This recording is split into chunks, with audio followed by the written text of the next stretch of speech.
एक बार फिर आप सभी का मिश्रा जी कंतापुर वाले में बहुत बहुत स्वागत है। आज मैं उस मुद्दे पर बात करना चाहता हूँ, जिस मुद्दे की चर्चा पूरे देश में ही नहीं, केवल आज ही नहीं, बल्कि सदियों से उठता चला आ रहा है। और इस विषय पर मैं अंधभक्तों की तरह चर्चा नहीं करूँगा। मैं न तो इस विषय पर अंधभक्तों की तरह इसका सपोर्ट भी नहीं करूँगा, न तो मैं अंधभक्तों की तरह इस विषय का समर्थन करूँगा। मैं आपकी ही तरह एक विवेकशील और पढ़े लिखों की तरह इस सामाजिक मुद्दे पर चर्चा करके इसका हमेशा के लिए समाधान खोजना चाहते हैं। जी हाँ, आप समझ ही गए होंगे कि मैं आरक्षण की बात कर रहा हूँ। तो आरक्षण नाम से तो सब परिचित हैं, लेकिन आज हम आरक्षण क्या है, आरक्षण क्यों जरूरी है और वर्तमान समय में आरक्षण का क्या स्वरूप है और उस स्वरूप में परिवर्तन होना चाहिए कि नहीं होना चाहिए। आरक्षण के वर्तमान स्वरूप से हमारे देश को नफा हो रहा है कि नुकसान हो रहा है, फायदा हो रहा है कि घाटा हो रहा है। तो सबसे पहले प्रश्न ये उठता है कि आरक्षण है क्या। अगर शाब्दिक दृष्टि से देखें तो आरक्षण का शाब्दिक अर्थ होता है किसी पद को, किसी स्थान को, किसी विशेष जाति, किसी विशेष समुदाय, किसी विशेष धर्म के लोगों के लिए पहले से ही सुरक्षित रख देना ही आरक्षण कहलाता है। साधारण अर्थों में हम कह सकते हैं कि आरक्षण का मतलब ये होता है कि पहले से ही सुरक्षित रख देना। तो आरक्षण का देने का उद्देश्य ऐतिहासिक है, सामाजिक है। क्योंकि आरक्षण देने का उद्देश्य ये था कि समाज के जो गरीब लोग हैं, जो पिछड़े लोग हैं, आर्थिक रूप से, शैक्षणिक दृष्टिकोण से उनको आरक्षण दे करके शिक्षा में, नौकरियों में आरक्षण दे करके उनको सबके साथ कदम से कदम मिला करके चलने के लिए इंस्पायर करना, प्रेरणा देना। आरक्षण का मुख्य उद्देश्य ये था। आरक्षण बाबा भीमराव अंबेडकर जी ने इसी उद्देश्य के लिए दिया था कि मात्र 10 सालों के लिए इस विशेष समुदाय का इस विशेष समुदाय को आरक्षण दिया जाना चाहिए और उसी सीमित समय में ये अपनी सारी आर्थिक स्थिति और ये अपनी शैक्षणिक स्थिति को सुधार लेंगे। उसके बाद फिर जैसा था वैसा हो जाएगा। बीच में मैं सभी दर्शकों से यह हाथ जोड़ के बताना चाहूँगा कि इस वीडियो को बनाने का मेरा मकसद किसी जाति, किसी विशेष जाति, किसी विशेष समुदाय या किसी विशेष धर्म के लोगों की भावनाओं को आहत करना नहीं है, बल्कि जिस मुद्दे पर हमारे देश में बवाल होता चला आ रहा है और अभी दिल्ली के जंतर मंतर पे आरक्षण को लेके जो बवाल हो रहा है वो बवाल न हो, हमारा देश आगे बढ़े, हमारे जैन जी जो हैं वो अपने छोटे भाई अल्फा को लेकर के शिक्षा ग्रहण करे और देश को आगे बढ़ाए। तो खैर, आरक्षण का तो मतलब ये हो गया, और आरक्षण देने का उद्देश्य भी मैंने आपको समझाया। लेकिन आरक्षण का वर्तमान स्वरूप क्या है? आरक्षण से होने वाले लाभ तो मैंने आपको बता दिए कि जो दबे कुचले लोग हैं, उनको साथ लेकर के चलना ही आरक्षण का मुख्य उद्देश्य है। और आरक्षण के मैं पक्ष में हूँ, लेकिन अगर आप आरक्षण के नियम को, कानूनों को और जिस प्रकार से आरक्षण की व्यवस्था को लागू किया गया है, क्या आपको नहीं लगता है कि इस व्यवस्था में अब संशोधन का समय आ गया है? क्योंकि पूरी दुनिया के विद्वानों का ये मानना है कि समय समय पर हर चीज में संशोधन होते रहना चाहिए, ताकि जो व्यवस्था लागू हुई है वह व्यवस्था अपने उद्देश्य से भटक न जाए। तो कहीं आज आरक्षण की जो व्यवस्था जो तब लागू हुई थी, कहीं आपको ऐसा तो नहीं लगता कि वह अपने उद्देश्य से भटक गई है? क्योंकि आज आरक्षण के कारण ही टैलेंट को दबाया जाता है। 90% वाला ऑफिस में चपरासी बन जाता है और 25-30% वाला उसी सरकारी ऑफिस में बाबू बन करके अपने काम को करता रहता है। तो इससे क्या आपको सीख मिलती है? आपको क्या सबक मिलता है? इससे भाईचारा बढ़ेगा? बिल्कुल नहीं। इससे आपसी जुड़ाव नहीं, अलगाव होगा।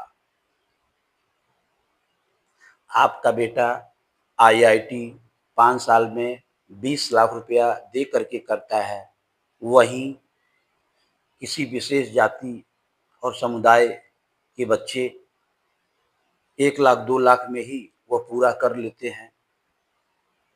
तो इससे आपको क्या शिक्षा मिलती है कि उन दोनों बच्चों में आपसी प्रेम बढ़ेगा? बिल्कुल भी नहीं, बल्कि उनमें असमानता की भावना ज़्यादा बढ़ेगी कि यार ये तो 2 लाख में कर लिया, मेरा तो 20-25 लाख लगा। तो आरक्षण तब ठीक था, लेकिन आज के समय में आरक्षण के नाम पर उभरते हुए टैलेंट को दबाया जा रहा है। जबकि आपकी कानून व्यवस्था भी कहती है, भारत के जितने भी नागरिक हैं, उनको समान अवसर दिया जाना चाहिए। तो फिर क्यों नहीं दिया जाता? आरक्षण के नाम पे क्यों हम लोगों के साथ, आप लोगों के साथ भेदभाव हो रहा है?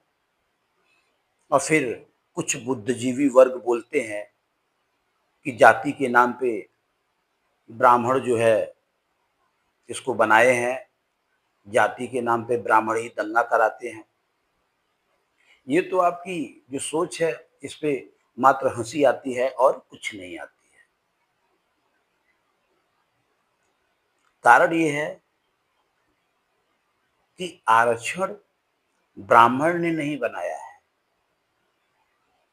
न तो जाति बनाई है। हाँ, वर्ण व्यवस्था ब्राह्मणों ने बनाई थी। और वर्ण व्यवस्था क्यों बनाई गई थी, उसका उद्देश्य क्या था, उसका फायदा क्या था, उसके लिए फिर अलग से वीडियो बनाऊंगा। आज के लिए केवल मुद्दा आरक्षण रहेगा। लंगड़े घोड़े को लंगड़े घोड़े को एक पाँव उसका बांध दिया जाए, एक घोड़े का एक पाँव बांध दिया जाए और उसे दूसरे जो अन्य लोग हैं उनके साथ रेस में दौड़ा दिया जाए, वो तो घोड़ा हार जाएगा। हार नहीं गया वो घोड़ा, बल्कि उससे जानबूझ के हराया गया। कुछ ऐसी ही व्यवस्था आपके देश में अभी चल रही है। और याद रखिएगा, आरक्षण पर लोगों के मत अलग-अलग हो सकते हैं, लेकिन भारत एक परिवार है और हम सभी एक परिवार के सदस्य हैं। तो अगर हमारे देश में कोई मुद्दा उठता है, तो ये सभी देशवासियों का ये कर्तव्य है, ये ज़िम्मेदारी है कि उस इस मुद्दे पर विवाद न पैदा करके, बल्कि इस मुद्दे पर संवाद करें। आरक्षण का मुद्दा यह विवाद का नहीं, बल्कि संवाद का है और यह सोचने का है कि आरक्षण से वर्तमान समय में आपके देश को फ़ायदा ज़्यादा हो रहा है कि नुकसान ज़्यादा हो रहा है। आप लोग ही विदेशों में कहीं भी जाते हैं, सरकारी या गैर सरकारी ऑफ़िस जाते हैं, दफ़्तर जाते हैं, जगह देखते हैं, तो आप लोग ही बोलते हैं यार विदेश बहुत अच्छा है, वहाँ के लोग बहुत अच्छे हैं, वहाँ का काम-काज बहुत अच्छा है, वहाँ की ट्रेनें बहुत टाइम से आती हैं। क्या आपने कभी सोचा है कि आखिर क्यों? उसका कारण यही है कि विदेशों में आरक्षण के नाम पर लोगों को बाँटा नहीं जाता है। विदेशों में आरक्षण के नाम पर अवसर को जो डिज़र्विंग पर्सन नहीं है, उसे ज़बरदस्ती नहीं दिया जाता है। ये कहाँ का नियम है कि मैं आरक्षण पाता हूँ, मैं सरकारी मास्टर हो गया। 10 साल बाद मेरा बेटा कोई कॉम्पिटिशन की तैयारी करे, नौकरी प्राप्त करे, तो उसे भी आरक्षण मिले, ये कहाँ का नियम है? भई आरक्षण का उद्देश्य था आपकी आर्थिक स्थिति को सुधारना, तो आप तो सरकारी मास्टर हो गए। रिजर्वेशन कोटा से आपने खूब पैसा कमाया, तो फिर आपका बेटा क्यों नौकरी लेगा? अगर लेगा तो वह जनरल कैटेगरी के हक को मार रहा है। तो मैं जितने भी आरक्षण पाने वाले बुद्धिजीवी लोग हैं, जेन ज़ी हैं, जो पढ़े-लिखे हैं, जो युवा हैं, जो ये चाहते हैं कि भारत में जाति के नाम पे, धर्म के नाम पे, समुदाय के नाम पे दंगा न हो, विवाद न हो, प्रेम बढ़े, तो आरक्षण को बंद मत कीजिए, बल्कि आरक्षण में संशोधन ज़रूर कीजिए। अगर आरक्षण में आज संशोधन नहीं किया गया, तो ये जो दिल्ली में हो रहा है, ये कम होने वाला नहीं है। ये बढ़ने वाला है और बढ़ेगा और बढ़ना ही चाहिए।